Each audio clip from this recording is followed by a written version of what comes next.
Hello students, आज हमने class 10th exercise 1.2 काम छठी क्वेश्चन लेकर आया हूं, जिसमें कहा गया है कि व्याख्या कीजिए कि 7 गुना 11 गुना 13 प्लस 13 और 7 गुना 6 गुना 5 गुना 4 गुना 3 गुना 2 प्लस 5 भाज्य संख्या है।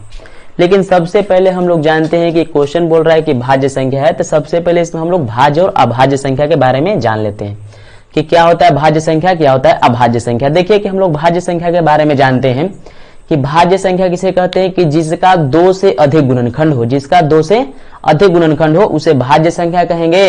और जिसका सिर्फ 2 गुणनखंड हो, जिसका सिर्फ कितना गुणनखंड हो, 2 गुणनखंड हो, उसे क्या कहेंगे, अभाज्य संख्या कहेंगे। लेकिन भाज्य संख्या किसे कहते हैं कि जिसका 2 से अधिक गुणनखंड हो। जिस प्रकार हम लोग देखिए, हम लोग ले लेते हैं भाज्य संख्या में 12 को देखिए इस प्रकार के हम लोग गुणनखंड कर लेते हैं। तो 2 से कितना बार में कटा, 6 बार में, फिर 2 से कटा कितना बार में, 3 बार में, फिर 3 से कटा कितना बार में, 1 बार में। अब देखिए कि इसका 2 से अधिक गुणनखंड 1 है, 3 है, 2 है। तो 2 से अगर अधिक गुणनखंड हो जाता है तो हमेशा वह संख्या भाज्य संख्या कहलाती है। लेकिन जिसका 2 से अधिक गुणनखंड नहीं होता है, देखिए जैसे मान लीजिए कि हम लोग लेते हैं 13 देखिए 13 कितना से कटेगा, 1 से कटा है कितना बार में, 13 से कटा है कितना बार में, 1 बार में। देखिए सिर्फ इसका 2 ही गुणनखंड होता है, तो जिसका 2 गुणनखंड हो वो अभाज्य संख्या कहलाता है, या जिसका 2 से अधिक गुणनखंड हो वह भाज्य संख्या कहलाता है। तो इस प्रकार का क्वेश्चन का सॉल्यूशन करने के लिए देखिए, अगर हम लोग जानते हैं कि क्या होगा, देखिए सबसे पहले दी गई संख्या क्या है, सबसे पहले दी गई संख्या को लिखिए। देखिए सबसे पहले यहां हम लोग सॉल्यूशन इसका कर लेते हैं, सॉल्यूशन कर लेते हैं। क्या कर लेते हैं, सॉल्यूशन कर लेते हैं। चलिए देखिए कि इसमें दी गई संख्या क्या है। सबसे पहली संख्या दिया गया है कि संख्या है कि 7 गुना 11 गुना 13 प्लस 13। इसमें देखते हैं कि सबसे पहले कॉमन क्या है, हम लोग कॉमन टर्म पहचानते हैं। तो कॉमन टर्म उसी संख्या में देखते हैं कि जो संख्या दोनों में हो। तो इसमें देखेंगे कि इसमें 13 है, इसमें भी 13 है। तो कॉमन टर्म क्या है, कॉमन टर्म इसमें 13 है। तो इसमें से हम लोग 13 को बाहर कर लेते हैं। तो अगर 13 को हम लोग निकाल लेते हैं तो बचा कितना, 7 गुना 11 गुना। अब देखिए कि 13 जब अगर माइनस बाहर कर लिए तो 13 से 13 कितना बार में कटेगा, 1 बार में। अब प्लस ये कितना हो सकता है, 1 होगा। देखिए इसको हम लोग छोटा करके लिख सकते हैं, 13 गुना 11 77, 77 में 1 से गुना कर 77, 77 1 78। तो इसको हम लोग इस प्रकार लिख सकते हैं कि 13 गुना 78। अब कोई पूछे कि 13 गुना 78 क्या आता है, इसलिए यह भाज्य संख्या है, इसलिए यह भाज्य संख्या है। अब हम लोग चलते हैं कि इसमें दूसरा टर्म क्या दिया हुआ है कि और में दिया गया है। देखिए दूसरा टर्म हम लोग चलते हैं, ये पहला संख्या था,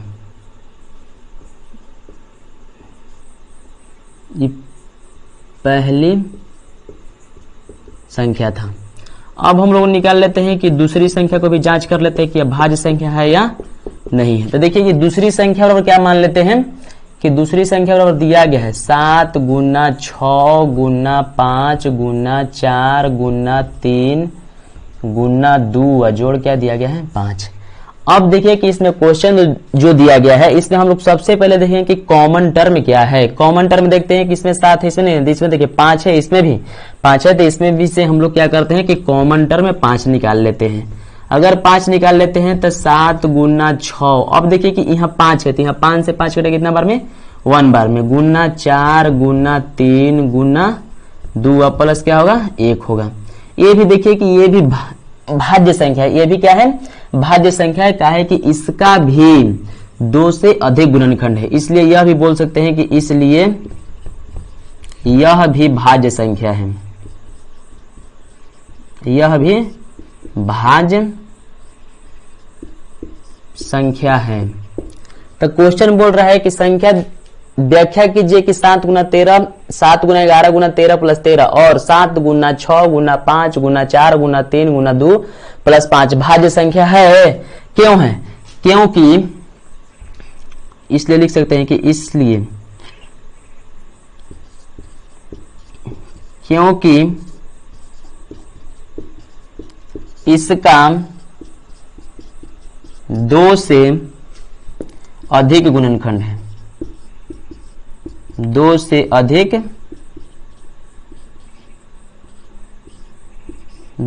अधिक गुणनखंड है, इसलिए यह क्या है, भाज्य संख्या है। इसलिए यह क्या है, भाज्य संख्या है। अगर यह वीडियो समझ में आई तो वीडियो को लाइक कर दें और बेल आइकन को दबा दें, जिससे कि मेरी पूरी नोटिफिकेशन मिल सके। इसके लिए धन्यवाद। मिलते हैं अगले वीडियो में।